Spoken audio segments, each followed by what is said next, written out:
This is Right to Life Radio with John Girardi on Power Talk 96.7 and AM 1400, a production of the Right to Life of Central California. And now, here's your host, John Girardi. All right, we've got dueling conceptions of what Proposition 1 is going to do. On the one hand, the framers, the authors of Proposition 1, are saying it's not going to do anything. On the other hand, are people like me and those of us in opposition to Proposition 1 who just look at the language of it and think it's going to do quite a bit. You're listening to Right to Life Radio. I am John Girardi. No Jonathan Keller in this week. He's just jet-setting around the world as he always is. So today, let's dig into Proposition 1. As many of you know who listen to this show, Proposition 1 is the upcoming California ballot initiative. It will be on the ballot this November. And what Proposition 1 is going to do is it's going to explicitly enshrine a right to abortion right into the text of the California state constitution.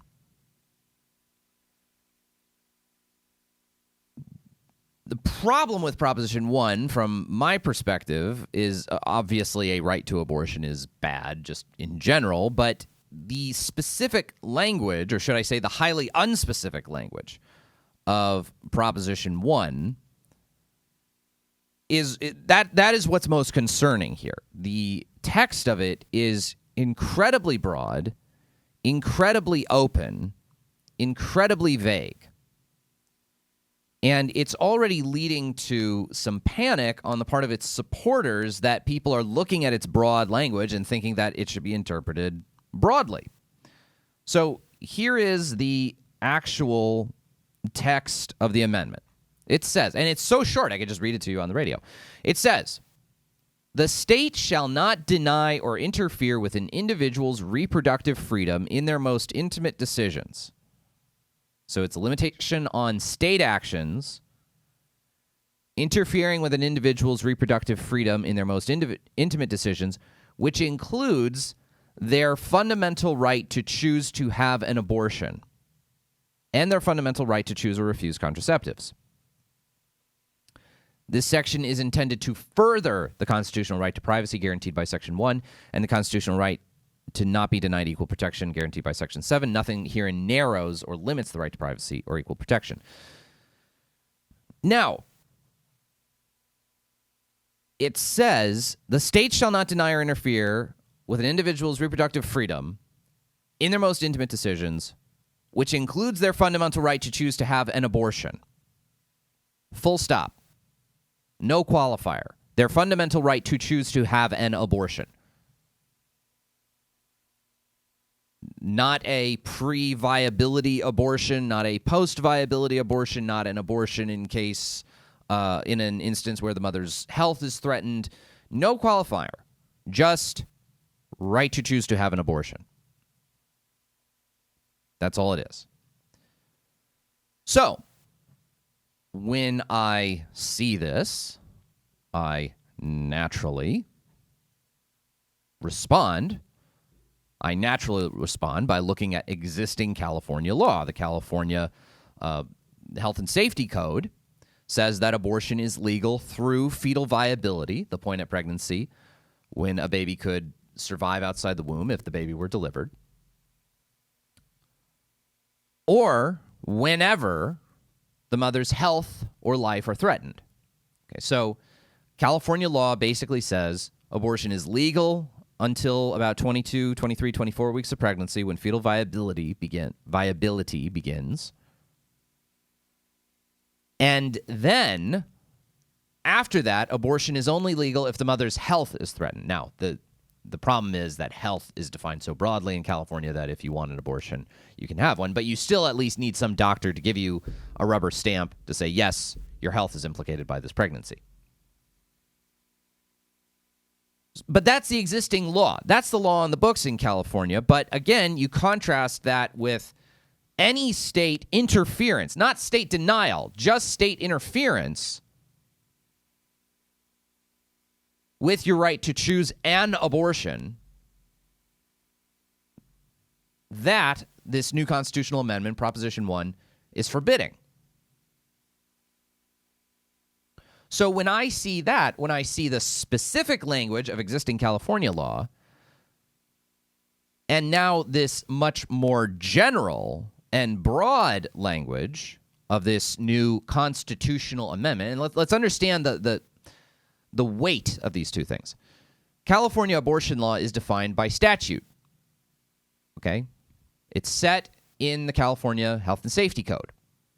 It's law. It's a normal California state law passed by normal legal means of the state legislature, the assembly passing something, the Senate passing something, the governor signing something. That is how a normal law is made in California. But Proposition 1 is not just a normal law. Proposition 1 is an amendment to the California Constitution. Amending a state constitution is something more than, greater than, simply passing a law. Amending the state constitution is the bedrock of state law. The state constitution is the foundation on which state law is built. A normal law passed by a majority in the Assembly, a majority in the Senate, and signed by the governor cannot contradict the California state constitution. It's very similar to the federal system, okay? In the federal system, we have the U.S. Constitution. Congress can't make laws that violate the U.S. Constitution. Right? It's a similar thing. So if state law, normal state laws, say that abortion is only legal in these specific circumstances, and this new constitutional amendment says very vaguely, very broadly, very openly, there is a right to abortion, what are we supposed to think? Well, obviously, the provision of the California state constitution is what's going to control. If the Constitution says one thing and a normal state law says another thing, you go with what the Constitution says. So, and that's a problem. The LA Times has been scrambling on this. The LA Times has been rushing to have the author of the bill has been rushing forward to say, no. We're not intending to expand legal abortion. We're not attempting to legalize late-term abortions. It's just codifying it's just putting existing California law into the books as part of our Constitution. Now, why are they saying that? Well, a couple of things to think about. There have always been sort of two viewpoints on this constitutional amendment. One is that it is a cynical attempt by Democrats in California to gin up voter excitement among their base in California to vote for this amendment to enshrine legal abortion in the California Constitution, which actually isn't going to change anything about California law, and the only point of it is to get their voters jazzed. I'm snapping my fingers there in case you're not picking that up on the mic. Get their voters jazzed so that they come out to vote in November so that Democrats don't lose as many seats this year in the House of Representatives. But then there's my viewpoint, which is that, well, that seems ridiculous. This is obviously something quite different and much broader than existing law. And I don't know why you would go through the elaborate process of a constitutional amendment just purely as a symbolic gesture. I think this is changing something. Why else would you amend the Constitution if you weren't actually trying to change something? Now, the LA Times is trying to scramble on this. Here's a recent piece on it from about a week ago.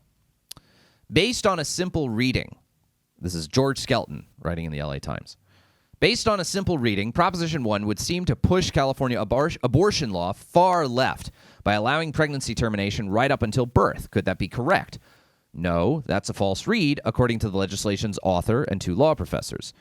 The measure on the November ballot merely cements into the state constitution current law, they say. But the language sure doesn't read that way to most voters, I suspect. At least to those of us who aren't lawyers. It says the state cannot restrict abortion. Any abortion, period. Read for yourself. He quotes the section that I read to you. Another sentence states that the measure is, quote, intended to further the constitutional right to privacy and the constitutional right to not be denied equal protection. Both have been interpreted to protect abortion rights. The first sentence seems to be legalese for guaranteeing unrestricted late-term abortions. Current law states that once a fetus is considered viable, able to survive outside the uterus without extraordinary medical measures, a woman can obtain an abortion only if continued pregnancy poses a significant risk to her life or health. Viability is around 23 weeks. So-called partial birth abortions are illegal in California and throughout the United States. But the proposition's language seemingly would end current third trimester restrictions. And even if that's convincingly refuted, more on that below, it has the potential of becoming a false central campaign issue. Proposition 1 is the primary response of California Democrats and abortion rights activists to the U.S. Supreme Court's overturning of Roe v. Wade, the 1973 ruling that legalized pregnancy terminations nationwide. The court turned the issue over to the states to determine their own abortion laws, and roughly half have eliminated or severely restricted abortion rights. California has gone in the opposite direction. I think they've overstepped, asserts Ray McNally, strategist for the proposition's opponents. It's the most extreme abortion law you could put into the Constitution. There's no limit on late-term abortions. They can occur at any time for any reason up to the moment of birth. Most Californians support some reasonable limits. And that's the problem. There's polling data that's available on that has been done throughout California on this. And the polling data indicates that actually Californians, while they are generally pro-choice, we've talked about this a lot on the show, that while a lot of people self-identify as pro-choice, very often liberal activists will take that data point and expand it to say that, well, most people are pro-choice, therefore most people agree with our positions on abortion. And that's just not true. Most people who self-identify as pro-choice actually do support lots of limitations on abortions that the main lobbyists, that the main entities of the pro-abortion side don't support. They support, a lot of people who self-identify as pro-choice, the vast majority of people who self-identify as pro-choice, do not support late-term abortions. They don't support post-viability abortions. A lot of people who self-identify as pro-life would limit abortion to the first 20 weeks of pregnancy, to the first 12 weeks of pregnancy, some even to the first 6 weeks of pregnancy. So, as a result, the people promoting Prop 1 realize this is a weakness. This is a way in which this ballot initiative could lose. If it's characterized as being third trimester abortion legalization, they could really lose. I mean, so they trot out a couple of law school professors, like they got someone from Loyola Law School to say, well, constitutional rights language tends to be more aspirational with more detailed rules written in statutes. Constitutional rights are never absolute. Well, I don't know that that's necessarily true. When we return, we're going to look into the details of how is it that some constitutional rights can be limited and some can't be, and how this would ultimately resolve itself with Proposition 1. That is next on Right to Life Radio on Power Talk 96.7 AM 1400.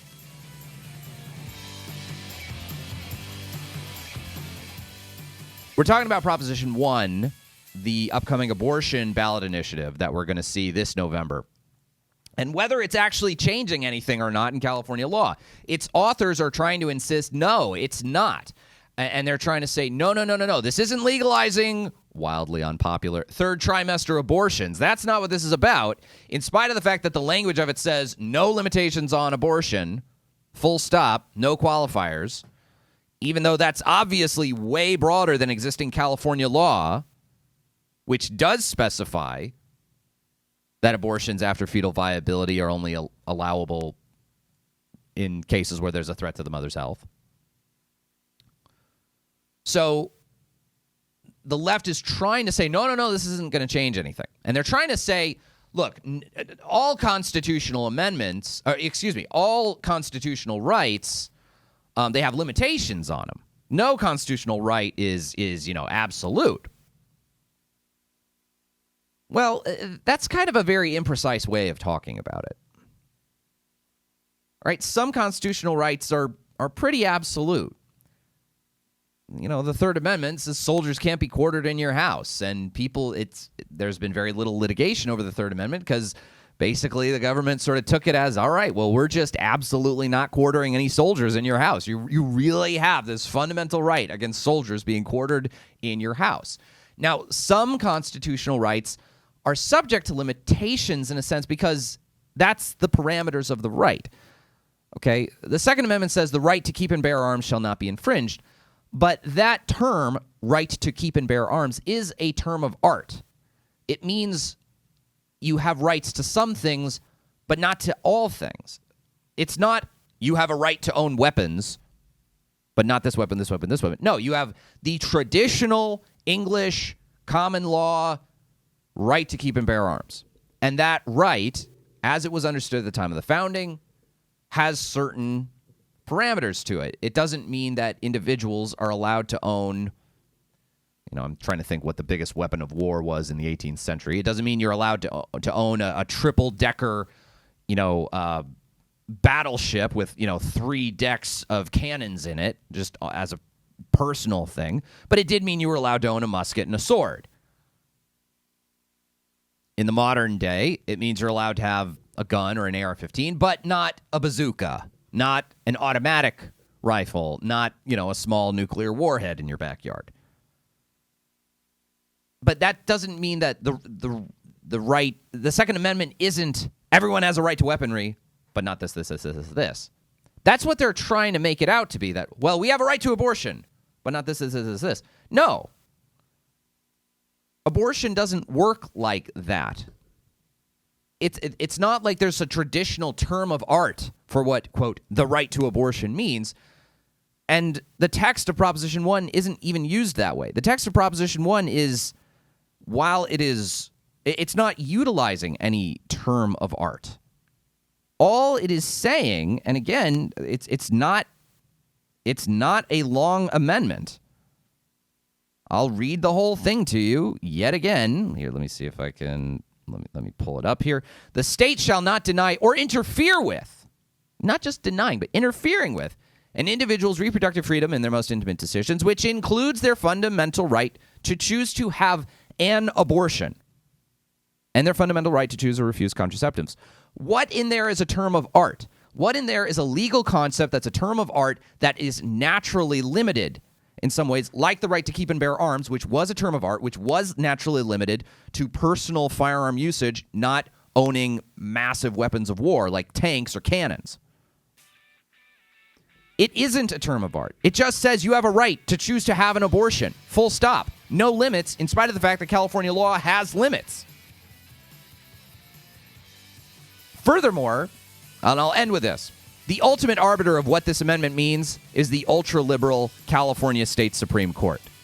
And if they're going to be the ones interpreting it, I have no confidence that this isn't going to protect a completely unrestricted right to abortion. All right, when we return, President Biden's doing some executive actions when it comes to abortion. AOC's getting arrested over abortion. We'll talk about federal stuff next on Right to Life Radio on Power Talk.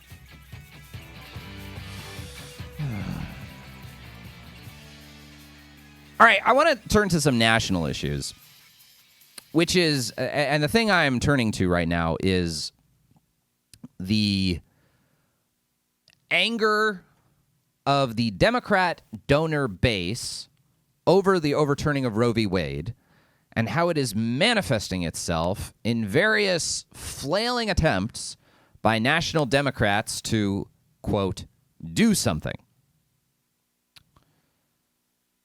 It's kind of, basically you've got all these really wealthy donors, I think, on the Democrat side who are throwing a tantrum and demanding that Congress do something, demanding the president do something, and they're not really able to do anything. So President Biden issues some executive orders to try to waggle his finger and have Javier Becerra waggle his finger and say, well, in an emergency situation, if someone needs an abortion in an emergency, if there's federal law that says they still need to have abortions in an emergency. And kind of, sort of in the statement, they were trying to slyly say that an emergency could be any instance where the woman's life or health is threatened. And then, of course, as anyone who listens to this show frequently knows, whenever people talk about pregnancy, abortions, when a mother's health is implicated, that health has been defined by liberals for years, including in the now overturned Doe versus Bolton. It's been interpreted basically to mean literally any pregnancy. Any pregnancy implicates maternal health, according to the old Doe versus Bolton standard. So any pregnancy could result in an abortion, and that abortion could be justified on the basis of, well, the mother's health is being threatened.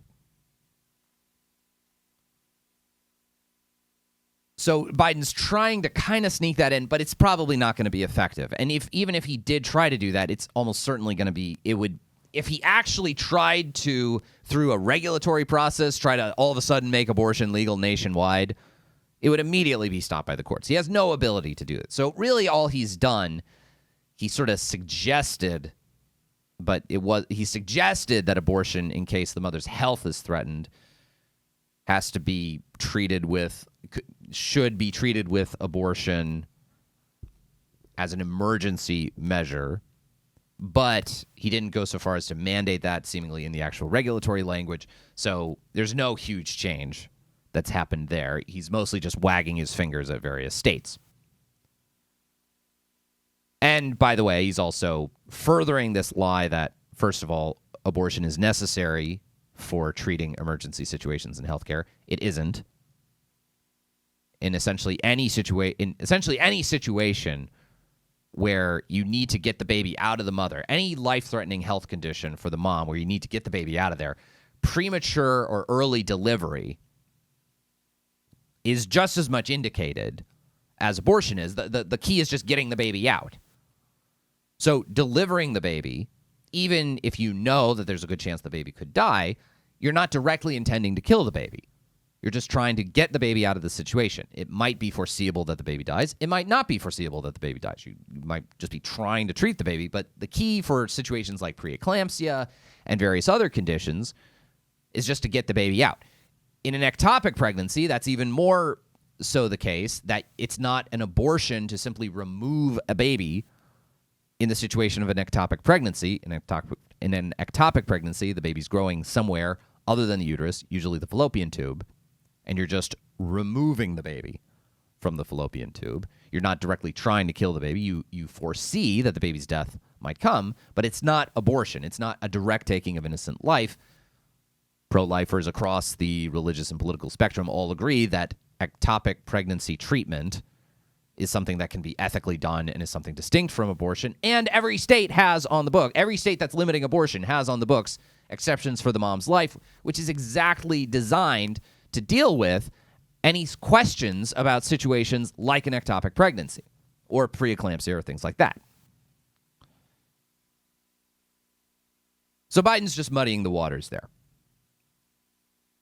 So Biden is trying to issue some useless executive orders to try to shore up some ability to have abortions in pro-life states.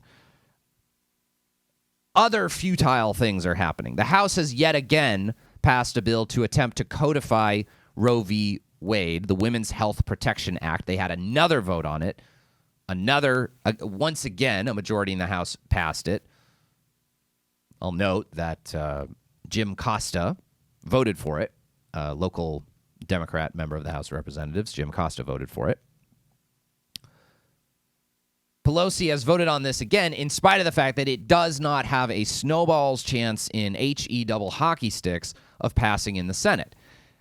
Not only would it never get by the Senate's filibuster rule, not only are the Democrats unwilling to amend the filibuster rule for the sake of, not only is the Senate unwilling to amend the filibuster rule just for the sake of passing this, Joe Manchin has made it clear he's not going to amend the filibuster rule just to pass legal abortion. Kristen Sinema made it clear she's not going to amend the filibuster rule just to pass nationwide legal abortion. They don't even have, even if the filibuster rule didn't exist in the Senate, they still don't even have the votes to pass the Women's Health Protection Act to codify Roe. Joe Manchin doesn't support it, the Democrat senator from West Virginia. So they only have 49 out of 100 votes. They're not going to pass this. So why do they keep having these show votes on it? Why is Pelosi insisting on having her very vulnerable membership, many of whom are likely going to lose their jobs this November as Democrats are facing a really bad November, especially in the House of Representatives. I mean, Democrats already have a very narrow majority in the House as it is. They are likely going to get their clocks cleaned in November. Republicans are likely to pick up a huge number of seats in November. Why is Pelosi forcing her members to take votes on really extreme abortion laws? Again, I think it's because of their donor class. I think it's because their donors are so angry and so incensed over Roe that Pelosi has to look like she's doing something. So the president is doing these vain, flailing things to make it look like he's doing something. Pelosi is doing these vain, flailing things to make it look like she's doing something.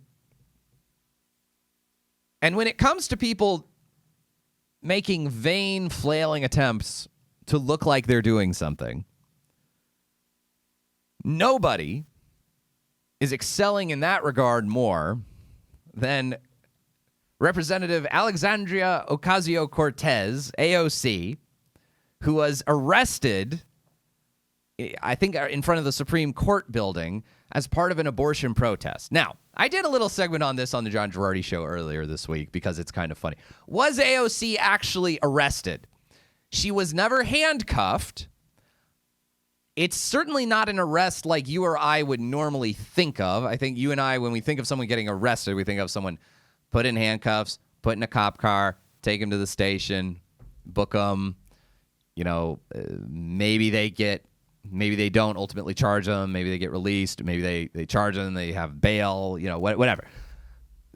That's how we would normally think of being arrested. The actual technical definition of being under arrest or arrested is actually a little broader than that. It basically is just any kind of either real or reasonably perceived coercion or limitation on your freedom of movement imposed upon you by lawful authority, by police or lawful authority. So as long as AOC would reasonably think that she was not free to continue acting as she would, then she could technically be deemed to have been arrested. So what she was actually doing, she and all these far-left Democrat members of the House of Representatives, and it wasn't just her, I should add. It was Ilhan Omar and several other Democrats were all doing this. They were blocking traffic. They were deliberately blocking a road in Washington, D.C., which is against the law. So it was an act of civil disobedience, which, by the way, let me just say, we at Right to Life Central California, we don't engage in any form of civil disobedience. But even if we did, let me guarantee all of you, the last form of civil disobedience I would ever choose in order to convince people to like me and like my side would be blocking traffic. Has to be the most annoying, stupid, pointless way of expressing your political viewpoint possible that actually does nothing to impact the issue you care about in any way, shape, or form. It just makes people late for work.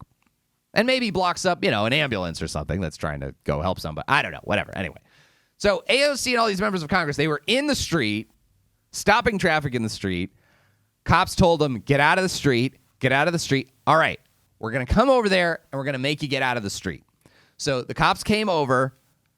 They sort of gently led her out of the street, sort of escorted her, maybe like a hand on her arm or on her shoulder or something. They didn't cuff her or Ilhan Omar or any of those people. So anyway, her little stunt ended.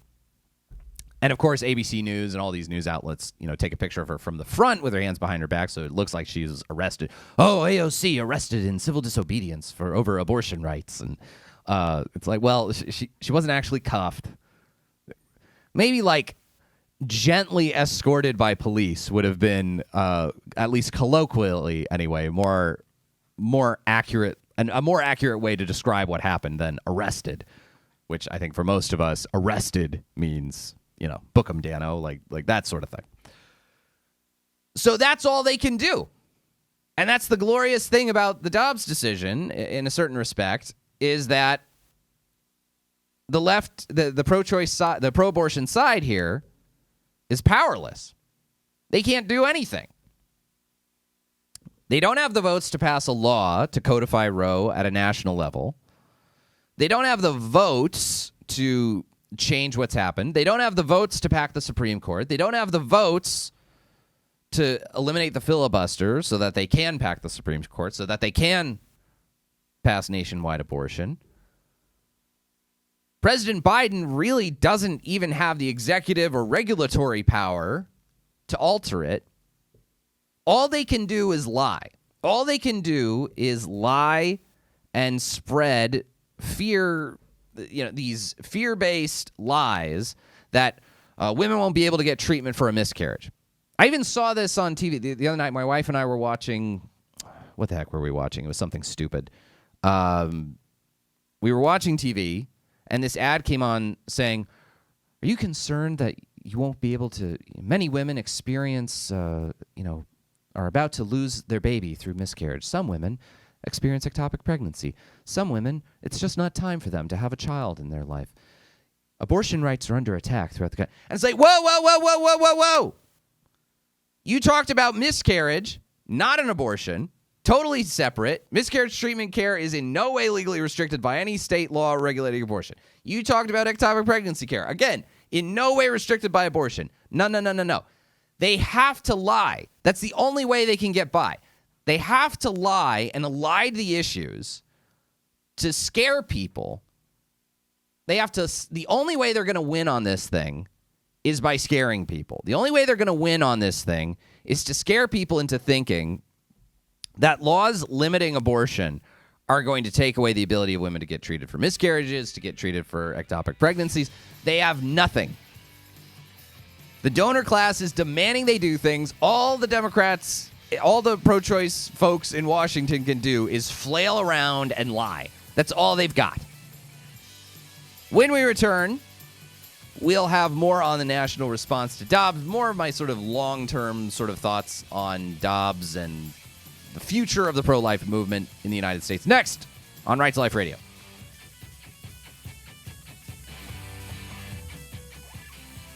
Thank you all so much for listening to Right to Life Radio. If you want to learn more about us at Right to Life Central California, go to rtlcc.org.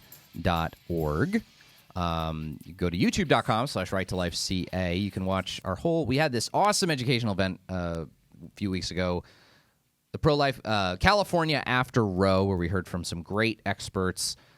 Sharif Gergis, who is a professor of law at the University of Notre Dame Law School, Dr. John Prochalski from the Tepeyac Clinic in Fairfax, Virginia, talking about all kinds of, and Jonathan and myself, of course, talked about all kinds of great issues surrounding abortion and law and public policy and medicine and all kinds of great stuff. So you can go to youtube.com/righttolifeca and you can watch the whole video there, along with full videos of episodes of this show and our Right to Life Minute segments, which you can feel free to share around. We love sharing those on social media. So anyway, youtube.com/righttolifeca, the word 2, T-O, not the number 2. All right.